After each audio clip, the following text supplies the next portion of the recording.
So here first of all we will discuss about solution, then second one we will discuss about suspension,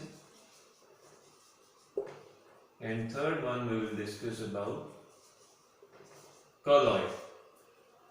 Okay, तो पहला जिहड़ा है solution, it has two parts, only two parts are there.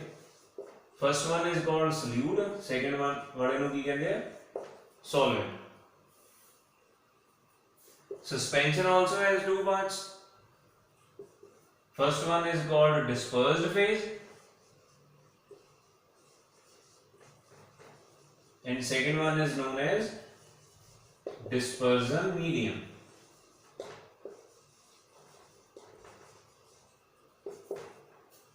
Colloid also has same components, dispersed phase and dispersion medium.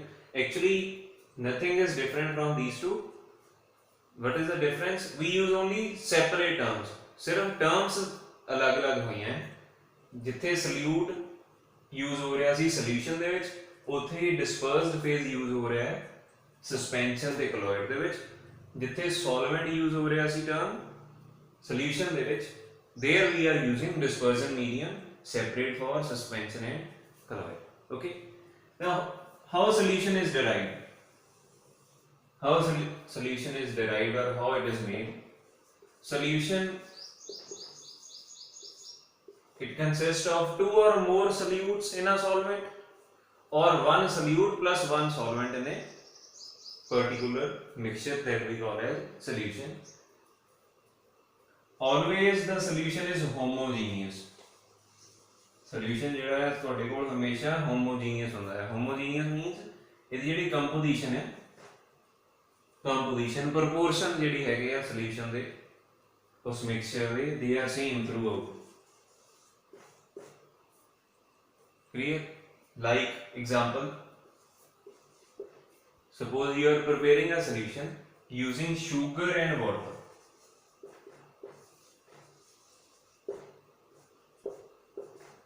ठीक है जी. Suppose you have added 10 grams of sugar in 100 ml of water. So you will get a solution which is called sugary solution.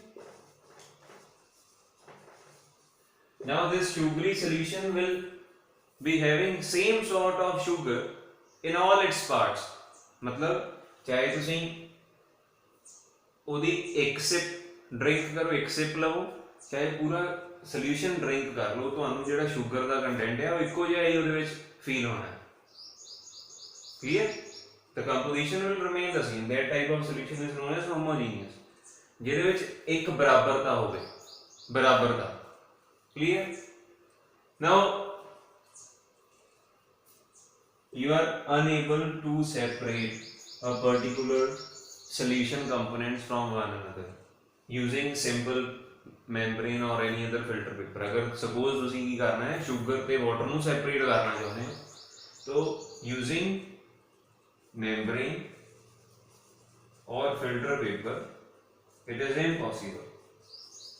क्यों impossible है?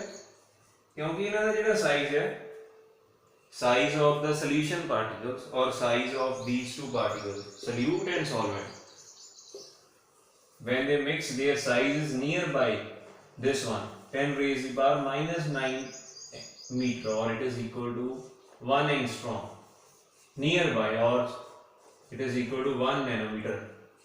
Angstrom is different, nanometer is equal to this one. So equal to 1 nanometer, nearby it is having the size, so that's why size is very minute, very small, and you are unable to separate it. Clear? Clear to all? And moreover, this solution is always transparent. Any type of solution you prepare using solute or solvent, it is always transparent, it is always homogeneous, it is not separated using filter paper or any other parchment membrane or any other membrane, and it may has two or more solutes in a solvent or one solute in a one solvent. Clear? Okay. Okay, next one is suspension. Next one is suspension. Suspension, as we discussed, it has two components, dispersed phase and dispersion medium. ਇਹਦੇ ਵਿੱਚ ਵੀ ਉਹੀ ਚੀਜ਼ ਹੈ, component ਦੋ ਹੀ ਹੋਣੇ, ਇੱਕ dispersion phase ਹੈ, ਦੂਜਾ ਹੈਗਾ dispersion medium. Dispersion phase ਕਿਹੜਾ ਹੈ? Like solute, ਜਿਹਨੂੰ ਆਪਾਂ solute ਕਹਿ ਰਹੇ ਸੀ solution ਦੇ ਵਿੱਚ. And what is dispersion medium? It is that one which we called as solvent in a solution. Terms are different, but they act like the same. Dispersed phase dissolves in a dispersion medium, like solute was getting dissolved in a solvent. So here very common example is mixing of sand in water. When we mix sand in water, what happens? Or when we mix soil and water, what happens? The color of the water changes.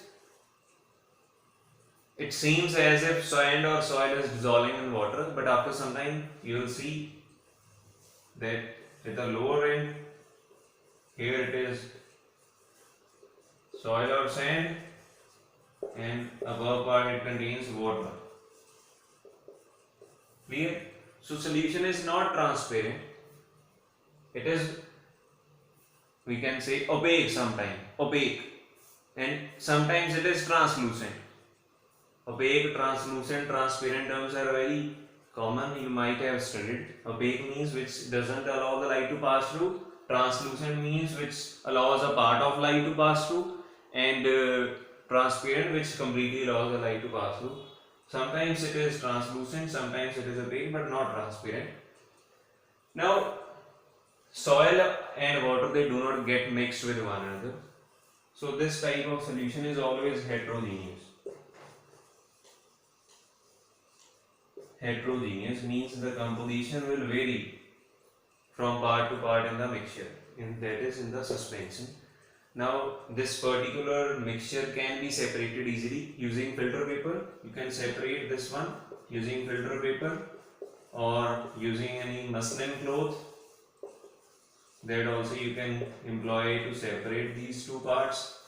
And one thing more important one, these are having size greater than that of the solution particles, that is their size is around 10 raised the power 10 the power 6 meter minus 10 raised the power minus 6 meter, or it is very larger than that of the solution particles. Clear? Keep in mind that this one is heterogeneous. Very different examples are there, like here earlier we were saying that solute and solvent, generally in the solution mixture, solute was generally solid, this one was majorly or mostly we use it as water or liquid. Here it could be anything. Here dispersed phase could be liquid, dispersion medium could be solid.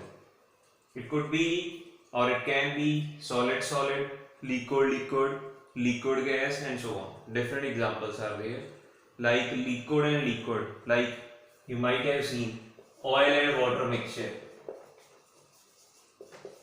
oil and water. So oil is dispersed phase, or it can act as dispersion medium also, depending upon the amount. The more the amount, that will act as dispersion medium, the less the amount, that will be a dispersed phase. So when liquid gets dissolved in liquid, that very suspension we call as emulsion.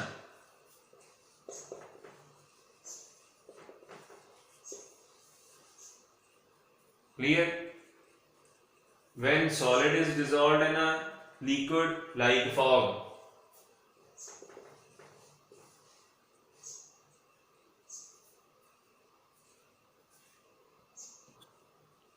okay, so now we have different types of suspensions.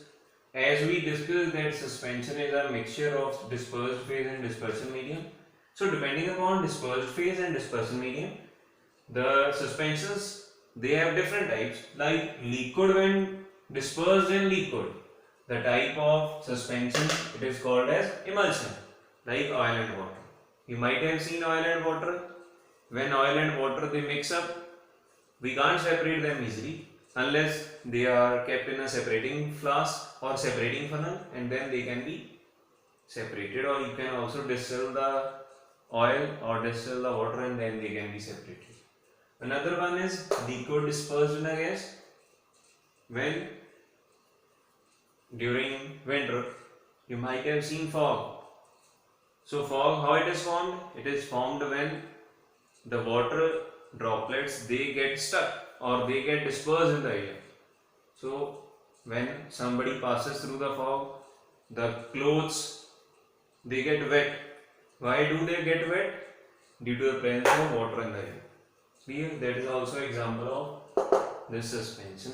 And the last one, it is smoke, example of suspension, and it is a solid. Solid generally it could be dust particles, it could be unburned carbon particles dispersed in the air, and that we call as smoke. So far we have discussed in the suspension that suspension, it is a heterogeneous mixture. It is not transparent. The size of the particles, that is nearby 10 raised to the power minus 6 meter, and 3 different types of suspension. Clear? Okay. Okay, now the next one is colloid. Again colloid, it is having same components, dispersed phase and dispersion medium. So dispersed phase and dispersion medium, here in this particular type of mixture, they are completely mixed with one another, and the solution obtained, that is homogeneous. One basic difference between the earlier which we studied just now, that was suspension, and here is that particular case was heterogeneous. This one is homogeneous in nature. Homogeneous means having same composition throughout. Clear? How can you compare? Like one common example I am relating here, milk. So milk is an example of colloid. Similarly, fog is an example of suspension. So have you seen fog? Yes, of course you do have seen. So fog, sometimes in some areas it is very denser. It is very much concentrated in some regions, while in some regions it is not such amount present, or the density is not very high in some areas. So that means it is not homogeneous, it is heterogeneous. Its composition is varying. Here milk, if you take the milk, like one glass of milk, either it is cow milk or buffalo milk or any other milk. So in that particular glass of milk, you will find the color of the milk, it is same throughout. The taste will be same throughout if no sugar is added or anything else is not added, and the density of the fat globules present in it, that also will be the same. So colloids are generally homogeneous in nature. Why do they are homogeneous? Because their particle size is in between that of the solution and suspension. Clear? Clear to all? Clear? So different examples are there. Milk, it could be jam, it could be butter, etc. and etc. are the examples. Clear? Okay. Now we are going to study about different types of solutions, different types, and how those solutions they are prepared. Actually, this is very simple to understand if you carry out the following experiments at your home at your own level. What do you need to do? ਤੁਸੀਂ ਕੀ ਕਰਨਾ ਹੈ? You have to take one glass of water, glass containing water. In that water, add 1 teaspoon of sugar. Okay, just stir it using a spoon.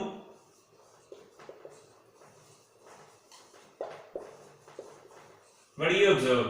You will observe after some time, within a minute, the sugar gets dissolved completely. ठीक है जी. Again after that process has been finished, again add 1 teaspoon of sugar. Again stir the contents. Again you will observe that sugar gets dissolved. Again further add 1 teaspoon till the time that particular sugar stops dissolving. A point will come, you need to keep on adding the solution little by little, small in amount, so that you can observe that at which point this particular stage has been achieved. When the sugar stops dissolving, even on your stirring or even on your vigorous stirring, then that particular solution which is obtained, like you added 5 teaspoons or 10 teaspoons of sugar, after that, after the 10th teaspoon has been dissolved, the 11th one is not getting dissolved. So that particular solution which is obtained, that one is called the saturated solution. Saturated means which is stable now, which is not dissolving any particular sugar or any particular solute in it at a fixed temperature. You should note that the temperature should not increase or decrease. Clear? You should not increase or decrease the temperature. Now earlier when sugar was getting dissolved, then that type of solution we called as, or we can call that solution as unsaturated solution. Unsaturated means which is not stable. It is dissolving in a solute. So it is unsaturated. When the solute stops dissolving, that one is known as saturated solution. Now this saturated solution can be further converted into unsaturated form again. Now how it is converted? Anyone? Okay, how it is converted? Just simply heat their solution. When you will heat the saturated solution, that gets converted to the unsaturated solution. Okay, and further when you will add more, then it will mix in it, or it will dissolve in it more sugar, and it will keep on dissolving until and unless one point again it comes when it becomes again saturated. Okay, so saturated can be converted to unsaturated, but only up to a certain level. Clear? Now why this solution gets converted to a saturated solution? To understand why a solution gets converted from unsaturated form to saturated, hunda kiya, we know solids and liquids, they are having different intermolecular spaces and forces. Here in case of solvent, that is generally liquid, space is more, force is less. Here space is less, force is more. Now as when this solute is added here, what happens?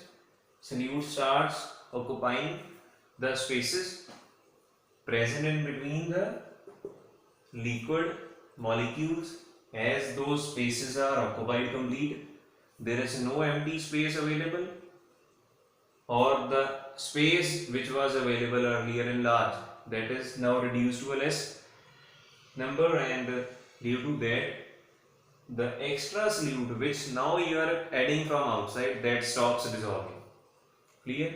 Now this one was earlier when you were adding simply solution, solution, you were adding simply solute and it was getting dissolved in the solvent. After some time it get converted to saturated form, but when you heated that one, when heat is applied to saturated solution which is prepared at the ordinary temperature, the particles, they start moving far apart. When they start moving far apart, what will happen? The distance between them, that also increases. When the distance increases, what happens? the space becomes more, or more space is available now. When space is available, you can add more solute, and naturally that will be an unsaturated and it will dissolve that. Clear? But after some time, after attaining again that ratio, that is when space is full, nothing is there to occupy more, then your solution will be saturated again. It will not be this one. Then this one will be left over.